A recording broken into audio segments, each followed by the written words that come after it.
மேல் மாகாண பாடசாலைகள் திறப்பு குறித்து கல்வி அமைச்சர் புதிய அறிவிப்பு. தலை துண்டிக்கப்பட்ட சடலத்தின் DNA அறிக்கை வெளியானது. P2P மக்கள் பேரெழுச்சி இயக்கம் இந்தியாவிடம் மேன்முறையீடு. உயிர்த்த ஞாயிறு தாக்குதல் தொடர்பான அறிக்கை குறித்து நாளை நாடாளுமன்றத்தில் விவாதம்.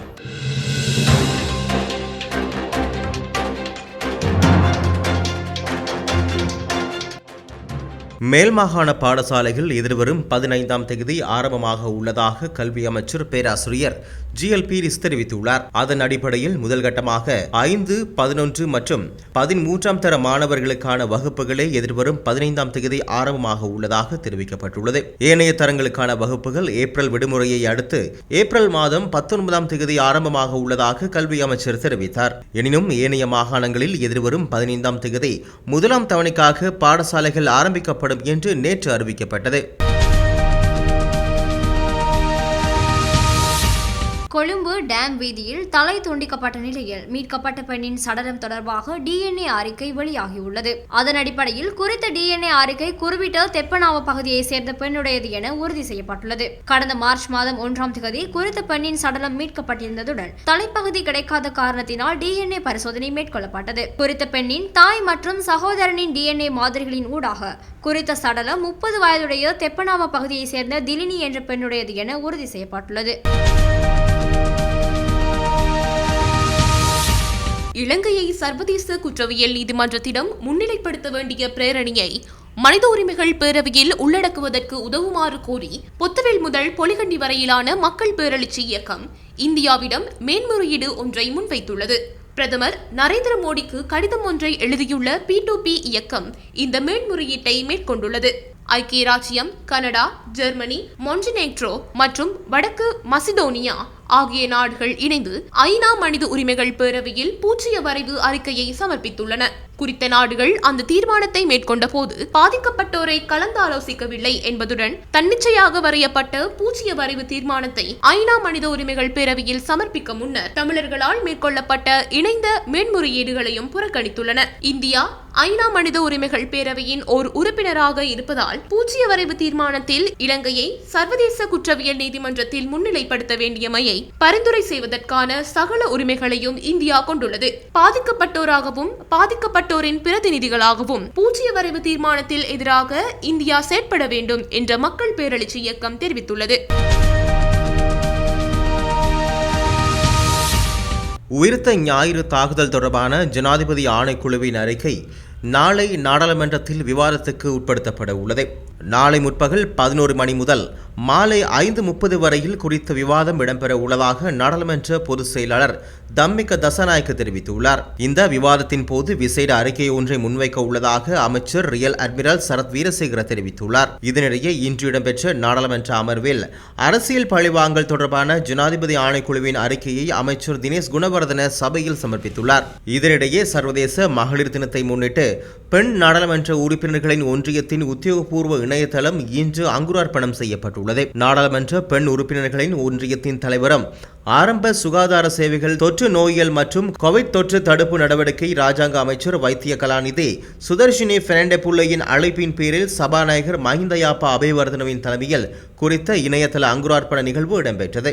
இலங்கையில் பெண்களுக்கு எதிராக இடம்பெற்ற பாகுபாடுகள் மற்றும் பெண்களின் உரிமை மீறல்களை கண்டறிந்து பாலின ஒப்புரவு மற்றும் சமத்துவத்தை உறுதி செய்யக்கூடிய பரிந்துரைகளை வழங்குவதற்கு நாடாளுமன்ற விசேட குழு ஒன்றை அமைக்குமாறு இந்த ஒன்றியத்தினால் கொண்டுவரப்பட உள்ள பிரேரணையை ராஜாங்க அமைச்சர் சுதர்ஷினி பெர்னாண்டோ-புள்ளை சபையில் முன்வைக்க உள்ளார். பெண்களை வலுவூட்டும் சவாலுக்கு நீங்கள் தயாரா என்ற துணைப்பொருளில் குழு கலந்துரையாடல் ஒன்றும் நடைபெற்றது.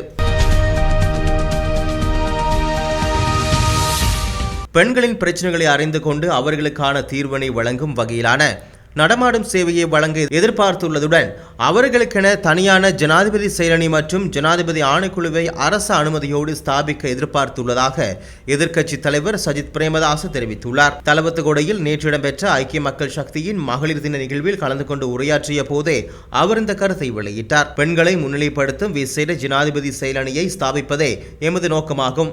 அரசு அதிகாரத்தோடு அதனை நாம் ஸ்தாபிக்க எதிர்பார்த்துள்ளோம். அதேவேளை பெண்களின் அபிவிருத்தி மற்றும் நலன்புரி வசதிகளை ஏற்படுத்தி கொடுப்பதற்காக பெண்களுக்கான ஜனாதிபதி ஆணைக்குழு ஒன்றை நியமிப்பதற்கும் எதிர்பார்த்துள்ளோம். பெண்கள் மற்றும் சிறார்களுக்கு எதிரான வன்முறைகள் சமகாலத்தில் அதிகரித்து வருவதுடன் அவை வெறும் பதிவுகளாகவே இருக்கின்றன. இதுபோன்ற குற்றச்செயல்களில் ஈடுபடுகின்றவர்களுக்கு எதிராக சட்ட விதிமுறைகளை தீவிரமாக்குவதற்கு நடவடிக்கை எடுப்பதற்கு இந்த கட்டமைப்புகள் உதவியாக இருக்கும் என்றும் எதிர்க்கட்சித் தலைவர் குறிப்பிட்டுள்ளார். தன் மீது குற்றச்சாட்டுகள் முன்வைக்கப்பட்ட போதிலும் அது தொடர்பில் தான் கவனம் செலுத்துவதில்லை என முன்னாள் ஜனாதிபதி மைத்திரிபால சிறிசேன தெரிவித்துள்ளார். கட்சியின் மறுசீரமைப்பு நடவடிக்கைகள் ஆரம்பிக்கப்பட்டுள்ளதாகவும் அவர் தெரிவித்துள்ளார். கட்சி தலைமையகத்தில் இடம்பெற்ற நிகழ்வொன்றை அடுத்து ஊடகங்களுக்கு கருத்து தெரிவிக்கும் போதே அவர் இவ்வாறு தெரிவித்துள்ளார். மண்ணெண்ணெய்க்கான மானியங்கள் எவ்வித முறைகேடுகளுமின்றி நேரடியாக விவசாயிகள் மற்றும் மீனவர்கள் உள்ளிட்ட பயனாளிகளுக்கு பெற்றுக் கொடுப்பதற்கான வாய்ப்பு குறித்து ஆராயுமாறு பிரதமர் மஹிந்த ராஜபக்ஷ அறிவுறுத்தியுள்ளார். அது தொடர்பான நடைமுறைகளை வகுக்குமாறும் சம்பந்தப்பட்ட அதிகாரிகளுக்கு பணிப்புரை விடுத்துள்ளார். 2021 பிப்ரவரி 5ஆம் திகதியிடப்பட்ட அமைச்சரவை பத்திரத்திற்கு அமைய கச்சா எண்ணெய்க்கான துறைமுக மற்றும் விமான நிலைய மேம்பாட்டு வரியை திருத்துவதற்காக நியமிக்கப்பட்ட அமைச்சரவை துணைக்குழு பிரதமர் மஹிந்த ராஜபக்ஷவின் தலைமையில் முதல் முறையாக நேற்று கூடியது. அத்துடன் எரிபொருள் கூட்டுத்தாபனத்தினால் அரச வங்கிகளிடமிருந்து டாலர்களில் கடன் பெறுவதற்கு பதிலாக ரூபாயில் கடன் பெறுவதற்கான வாய்ப்பு குறித்து கலந்துரையாடுமாறு ராஜாங்க அமைச்சர் அஜித் நிவாட் கப்ரால் பிரதமருக்கு ஆலோசனை வழங்கினார். அந்த கூட்டத்தில் அமைச்சரவை துணைக்குழு உறுப்பினர்களும் அமைச்சர்களுமான உதய கமான்பில, டலஸ் அழகப்பெரும, டக்ளஸ் தேவானந்தா, பிரசன்ன ரணதுங்க மற்றும் நிதி அமைச்சின் செயலாளர் SRT ஆட்டிகள உள்ளிட்ட துறை சார்ந்த அமைச்சர்களின் செயலாளர்கள் மற்றும் அரசு அதிகாரிகள் பலர் கலந்து கொண்டனர்.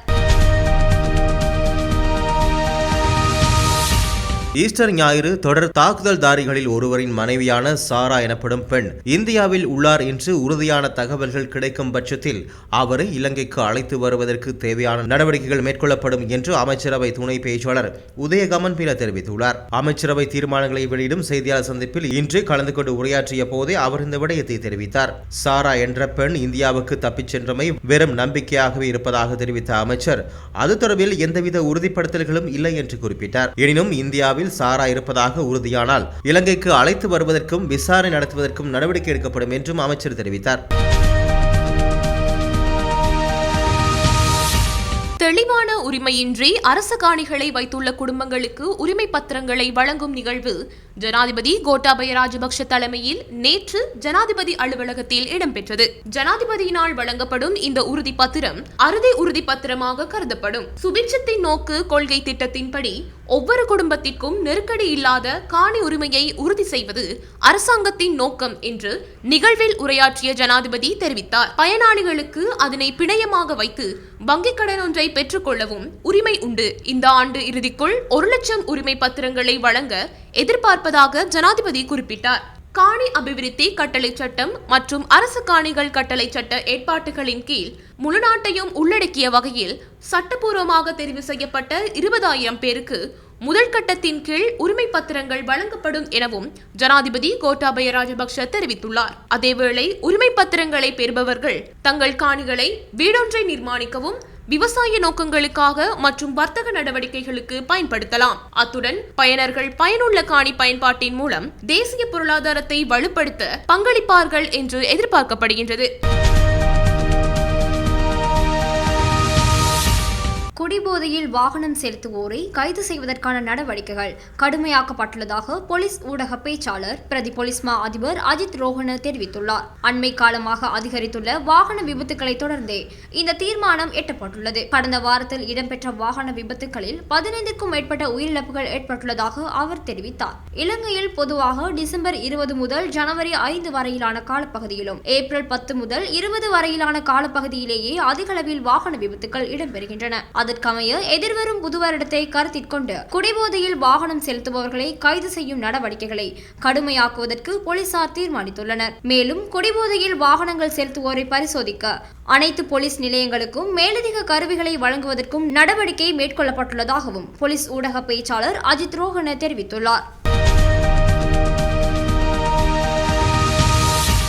யாழ்ப்பாண போதனா வைத்தியசாலையில் அனைத்து சுகாதார சேவைகளும் மீண்டும் ஆரம்பிக்கப்பட்டுள்ளதாக யாழ்ப்பாண போதனா வைத்தியசாலையின் பதில் பணிப்பாளர் வைத்தியர் சண்முகநாதன் ஸ்ரீபவானந்தராஜா தெரிவித்துள்ளார். இன்றைய தினம் யாழ்ப்பாணத்தில் இடம்பெற்ற ஊடக சந்திப்பில் கலந்து கொண்டு உரையாற்றிய போதே அவர் இந்த தகவலை வெளியிட்டார். சில சேவைகளை நாங்கள் தற்காலிகமாக மட்டுப்படுத்தி இருந்தோம். ஆனால் நேற்றிலிருந்து நமது சேவைகள் மீளவும் ஆரம்பிக்கப்பட்டுள்ளன. அதாவது சத்திர சிகிச்சை கூடம் மற்றும் அதிதீவிர சிகிச்சை பிரிவு என்பன மீண்டும் சுத்திகரிக்கப்பட்ட பின் மீண்டும் நாங்கள் எல்லாம் நமது வழமையான சேவையை ஆரம்பித்திருக்கின்றோம். இலங்கையை சர்வதேச குற்றவியல் நீதிமன்றத்தில் முன்னிலைப்படுத்த வேண்டும் என வலியுறுத்தி யாழ்ப்பாணத்தில் 10 நாளாக தொடர்ந்து இடம்பெற்று வரும் சுழற்சி முறையிலான உணவு தவிர்ப்பு போராட்டத்திற்கு அருட்தந்தை சக்திவேல் மற்றும் மனித உரிமை ஆவலர்கள் கலந்து கொண்டு ஆதரவளித்துள்ளனர். நீதி வேண்டிய இந்த போராட்டம் நல்லை ஆதீனம் முன்பாக யாழ்ப்பாணம் மற்றும் கிழக்கு பல்கலைக்கழக மாணவர்களினால் ஆரம்பிக்கப்பட்டு தொடர்ந்து முன்னெடுக்கப்பட்டு வருகின்றது. இலங்கையை சர்வதேச குற்றவியல் நீதிமன்றத்தில் முன்னிலைப்படுத்துவதன் ஊடாக போர்க்குற்றங்கள், மனிதநேயத்திற்கு எதிரான குற்றங்கள் மற்றும் தமிழ் இனத்திற்கு எதிரான செயற்பாடுகள் என்பவற்றிற்கு சர்வதேச நீதி கோரப்பட்டுள்ளது மற்றும் தமிழ் இனத்திற்கு எதிரான செயற்பாடுகள் என்பவற்றிற்கு சர்வதேச நீதி கோரப்பட்டுள்ளது. தமிழ் இனத்தின் மீதான நெருக்கடிகள் தொடராமல் இருப்பதற்கு தமிழ் மக்களின் நியாயமான கோரிக்கைகளான மரபுவழி தாயகம், சுயநிர்ணய உரிமை, தமிழ் தேசியம் என்பன அங்கீகரிக்கப்பட வேண்டும் உள்ளிட்ட கோரிக்கைகளை முன்வைத்து குறித்த சுழற்சி முறையிலான உணவு தவிர்ப்பு போராட்டம் முன்னெடுக்கப்பட்டு வருகின்றது.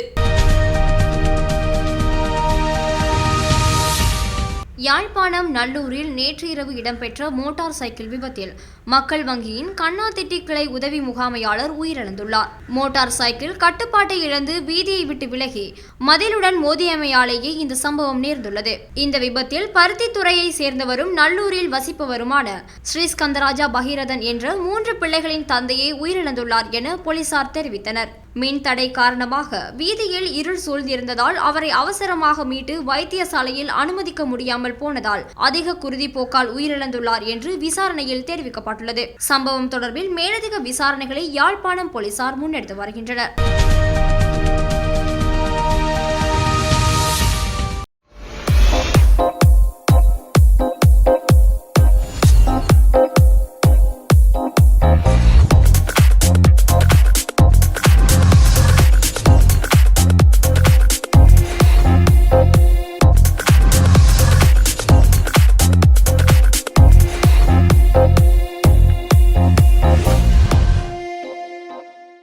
செய்திகளை உடனுக்குடன் தெரிந்து கொள்ள உண்மை, நடுநிலை, விரைவு பீப்பிள் நியூஸை சப்ஸ்கிரைப் செய்து கொள்ளுங்கள்.